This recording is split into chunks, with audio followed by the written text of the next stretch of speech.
Bella a tutti ragazzi, ben ritrovati in un nuovo video dell'Aspetto di Calciomercato Batman Napoletano.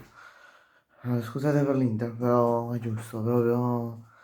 Cioè mi hanno fatto, ho visto una partita 0-0 Lazio-Pisa. Partite, no, va giù. Cioè, allora, 0-0, allora, come già detto, 0-0 tra Lazio e Pisa. Prima di tutto ben ritrovati in un nuovo video dell'Aspetto di Calciomercato Batman Napoletano. Questo video andremo a parlare dell'ultima partita di sera di giornata delle 20:45, cioè quella tra Lazio e Pisa, come già detto in precedenza. Allora, partita noiosa, noiosa ma a livelli proprio esagerati, livelli stratosferici. Né un gol, poche azioni da gol, ma pochissime. Ne hanno fatte 2 o 3 in dopo primo tempo e poi 3 o 4, ma neanche nel secondo tempo. Voglio, ma che stiamo a parlare? Le due squadre che si vanno a prendere un punto per uno. Lazio si conferma 12º. Ora non ricordo precisamente se il Pisa è ancora 18º, ma dovrebbe esserlo. Cioè, però oggi sto scioccato. Sto scioccato da quello che ho visto in quest'ultima partita. Cioè, ma come si fa?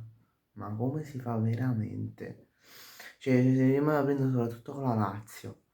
Ok, che è un momento difficile, è tutto. Ma tu stai quando contro Pisa? Cioè, pure per esempio, no? O Milan l'anno passato, che è arrivato ottavo, non classificato, è riuscito ad asfaltare il Pisa, almeno 2-3-0. Ma tu, una squadra che è una fortissima squadra, diciamolo, la squadra è molto forte, con Zarcagni e tutto. Però è giù. Ok, gli infortuni vari. Tra l'altro Super Provedella ha fatto un paio di parate belle, molto belle.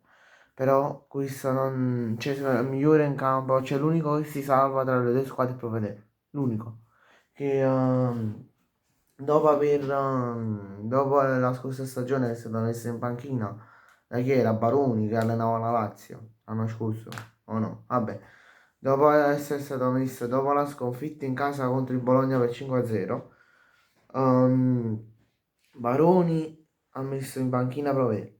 Appena è arrivato Maurizio Sarri, Provedella, scusate per l'inquadratura, Provedella è rinato. Ha fatto un paio di parate oggi, come ho già detto, bellissime. Devo fare i complimenti, ma non solo a lui, ma anche al portiere del Parma. Ha fatto 2 grandi salvataggi nel primo tempo, ottimi, però questo non va a, diciamo, a fare una quadra generale buona da entrambe le squadre. Devo dire, mi aspettavo ma molto di più da entrambe le squadre.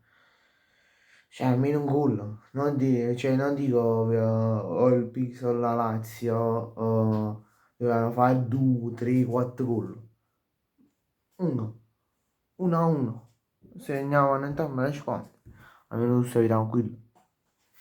Dicevi, vabbè, quello hanno segnato, non è proprio noiosissima, è una di quelle partite da 0-0, ma al massimo ti prendevi l'X 1-1 e ti 1-1 da un punto di vista. Però bello lo fratello tuo, bello del fratello tuo, come si fa a, cioè a pareggiare contro il Pisa? Ok, come già detto in precedenza, la Lazio sta in un brutto momento, però questo non la salva, questo non la giustifica. Però vabbè, ciao ragazzi, ci vediamo in un nuovo contenuto che uscirà domani. Questo è un contenuto a sorpresa, mi raccomando, oltre alla Kings League, contenuto a sorpresa senza neanche un minimo di preavviso. Però vabbè, a me piacciono fare queste cose. Penso che usciranno anche i video sulla serie C, però vabbè. Mi raccomando, lasciate un bel like e iscrivetevi al canale. Ciao!